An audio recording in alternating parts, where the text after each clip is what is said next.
Hello friends, my name is Shayla and today I'm here to talk about my favorite books of 2020 so far. So quick disclaimer here at the beginning, forgive me for not wearing any makeup. My skin is kind of breaking out and my eyes are really itchy, so I'm not going to put it on for my own health. So I hope you can easily forgive that for this particular video. So what we're going to talk about is all of my favorite reads for the year. It's mostly going to have romantic undertones. That's just been the mood that I've been in 2020. With the state of the world, romance has really been a huge comfort for me, and that is something that I'm really loving my exploration of. So just know that. So if you're not a big romance fan, this list might not be your favorite. But I am still really happy with everything I've read so far this year. I've had a really fantastic reading year. I've only had a couple of duds, and I've read quite a lot in January through June. So these are 10 of my favorites from the first half of the year. So I'm going to start with the ones that I have physically, and we'll end with the digital reads because I've got 3 that are digital because I just don't have physical copies of them. Either I collected the series digitally or physical copies aren't available to me yet. So that's all that is. So let's just dive right in. So first up, we're going to talk about one of my favorite romances I've read all year, and that is Summer on Honeysuckle Ridge by Debbie Mason. This is the beginning of a new series for Debbie Mason. This is the Highland Falls series. In this one, we're following a young woman named Abby, who was a very active vlogger online. And she went through a pretty nasty divorce. Through that divorce, she basically got signed a gag order where she couldn't have a channel anymore. And she ends up inheriting some land from a great aunt. And she moves out there. The house is in disarray. She's got to make a lot of improvements. But there is a guy that is also part of the arrangement, and he shares the property with her. He lives in an annex off the house, obviously, and it's their romance. His name is Hunter. He is ex-military. He's got his own baggage to deal with, and she's got hers. And the way they come together is beautiful and brilliant. I cried. It was fantastic. I loved it so much, and I highly recommend checking out the Highland Falls series from Debbie Mason. Highland Falls is like just the name of the town that they're in, but like they reference kilts and all those kind of fun things. So if you like Highlander romances, but you want kind of a modern spin on it, I would definitely check out this series. Next on the list is a fantasy romance where it's a pretty good mix of fantasy and romance, and that is Dragon Unleashed by Grace Draven. I did read the first book in the series, Phoenix Unbound, this year, but I enjoyed Dragon Unleashed all that much more. This one has the fallen hero being healed by the maiden kind of trope, and I'm all about it. So in this one, we're following Halani, and Halani is a healer, but she's a healer on the down low because you're not supposed to be doing magic in this kingdom. Anyways, she basically ends up running across this man named Malachus, is how I want to say his name. Yeah, Malachus. And he is like a dragon shifter, and he ends up in a really fierce battle for a particular item that he's seeking. And Halani comes across him and she begins to heal him and realizes that her uncle has the thing that he's looking for. And it's kind of their journey to get this artifact back. It is related directly to his dragon shifting. It's fantastic. It's so well done. I super love this. Halani and Malachus have one of the angstiest healing type of romances I've read in a while. And it fed my soul in the best way. And I really love the Fallen Empire world. This is book 2 in the Fallen Empire series. And I really love the world a lot. And we do get to see characters that we met in the previous book. So I would recommend reading them in order, obviously. But yes, so good, so good. Definitely recommend. Next up is not a romance at all. This is one that is just, it's gutted me. I've thought about it ever since I read it. It's a light novel. And that is At Night I Become a Monster. This one's by Yoru Sumino. In this one, we're following a young man who, for some reason, unbeknownst to us, a little bit of magical realism is what I say, he transforms into this almost insect-like creature at night. So at night, I become a monster. And one day after he's transformed, he realizes he left things at school that he needed.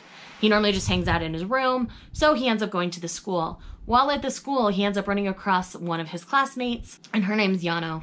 And Yano is basically the student in the class that the entire class bullies. And no one really associates with her.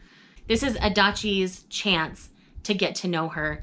And he realizes that the class isn't really right in choosing to bully her. And so they end up meeting up at the school for an hour each evening. for, I think, a week or a little bit longer. I don't remember. For a short amount of time. And things begin to change. This very much centers around bullying and all of the feelings that you feel during it. It can be triggering to those who have been bullied. So trigger warning is out there officially. And I absolutely loved this. It was so powerful. It was written so beautifully. They could revisit this series at any time. And I'm really looking forward to whatever choice the author decides. All right, we're back in romance for a couple of books. And the next one is Girl Gone Viral by Alicia Rai. This one, a lot of people haven't loved this as much as Girl Gone, or as The Right Swipe. That's the first book in this series. But I absolutely adored this. This is totally like a widow and a bodyguard romance, and I was living for it. Though our female lead, let's see, Katrina. I wanted to say Katerina, but it's Katrina. She is a little bit on the meek and timid side. Jazz seriously steps up for her in the best way. He does everything he can to make her feel safe and protected, and we love to see it. We also love to see an interracial relationship, and it was really well written. I really enjoyed this, and I just had the best time reading it, and I recommend this series as a whole. Alicia Rai is a fantastic romance author. So if you haven't read any Alicia Rai yet, I strongly and highly recommend that you do. They are one of my favorite authors. I forget on the back, it says he has a butt to die for with the peach emoji, and I just live. Like this, it centers a lot around the female friendship that Katerina has with the previous character, and I'm assuming the character for the next book as well. So it's got great female friendship. It's got a guy who will do what he has to protect his girl. It's just so good. It's just so good, guys. Like, come on, go read it. All right, this is another romance that I absolutely fell in love with this year, but not everybody has loved, and that is Undercover Bromance by Lyssa Kay Adams. I adored this, but then again, I'm a chicken mom. So I loved all the chicken jokes and the fact that she was spending so much time raising the chickens. Mac, I really loved what Adams decided to do with his character. It let him kind of live out his fantasy while also being grounded and down to earth, and he realized he had to make changes. And that was really important for Mac's character. Liv is not the easiest character to love. So you have to know that going into this book. Like, she is a very prickly pear. She's not, you know, she's not your typical heroine in a romance, because she has a little bit of that I'm not like other girls syndrome, but, you know, she has a cause in this book, and that does help her character, even though she might go about things in a questionable way. But all in all, I enjoyed my time with this. I thought it was a fun read. I really just enjoyed it. I know not everybody has, but I don't care. I love it. I really love this series. I'm definitely looking forward to the next one. It's got a big, beautiful cat on the cover. Like, I'm here for the next book too. All right, a not romance one, and that is Heir of Navron by Michael J. Sullivan. Now, in this series, this is the conclusion to the Rhaeria Revelations series. This two-parter book, it's really got two novels in one, is definitely the culmination of the entire series. You're very attached to the characters by this point. You want what's best for them. You see characters that are important to you not necessarily make it, and everything came together in such a beautiful and blessed way. Because this is so late in the series, I'm not going to give you a ton of details, but primarily we're following two men, Royce and Hadrian, who start off the series as thieves but end up working for the kingdom and for its benefit throughout the course of the series. So I highly recommend checking out this series if you haven't. This is an older fantasy title. It's really popular. You can get these bind-ups in a box set these days. Like, Rhaeria Revelations is great. I do plan on reading the other Rhaeria books in time, but that will come soon. I need to finish things like Wheel of Time first, you know?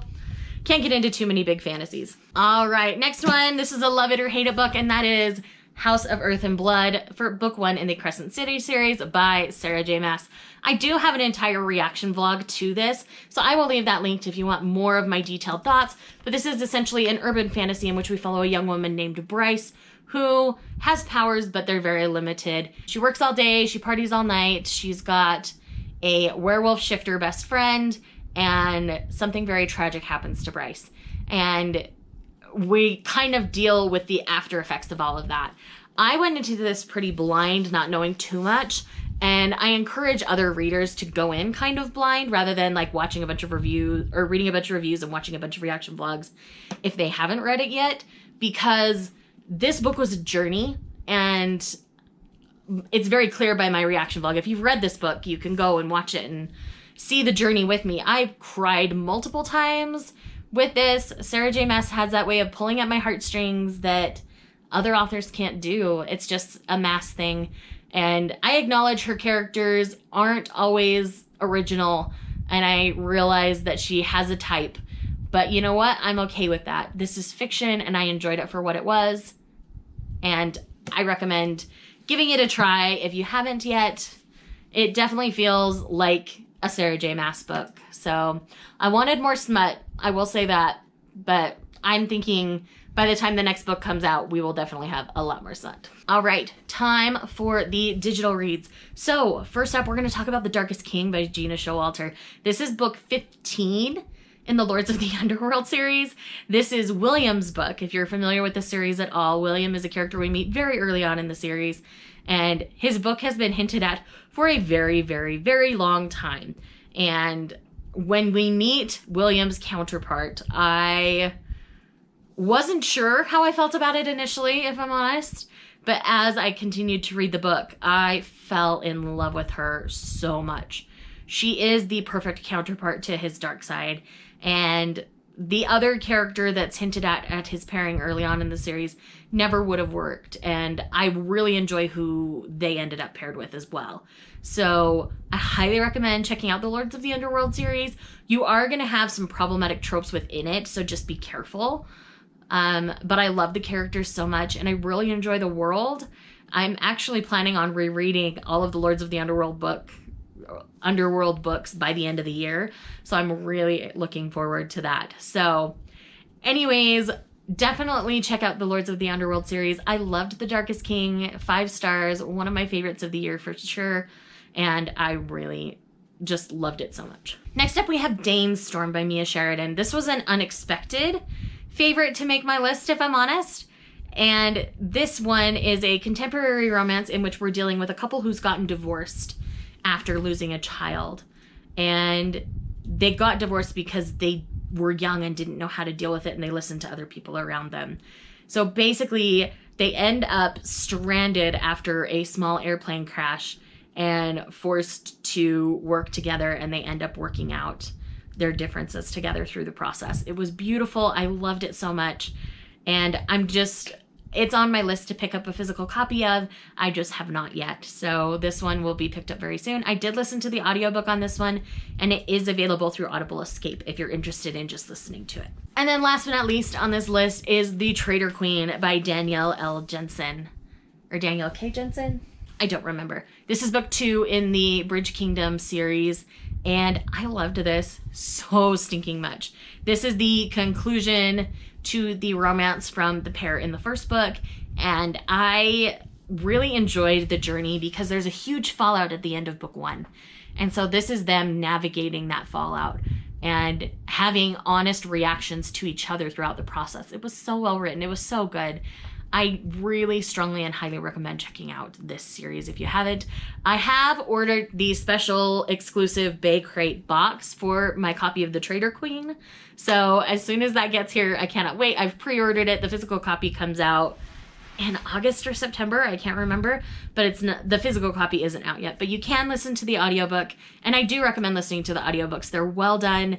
They're dual POV, and they have 2 narrators. They have a male narrator and a female narrator. So good. Absolutely love the series. Highly recommend. So friends, that is everything for this video. Thank you so much for stopping by and checking out some of my favorites.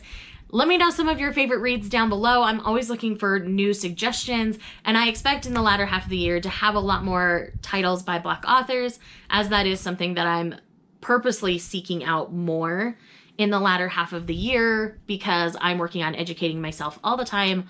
I'm not, I didn't just go with the trend and do it for a minute because it was trendy. This is something I'm actively doing and actively trying to better myself at. So, all right, guys, thank you so much for watching this video, and I will see you guys in the next one.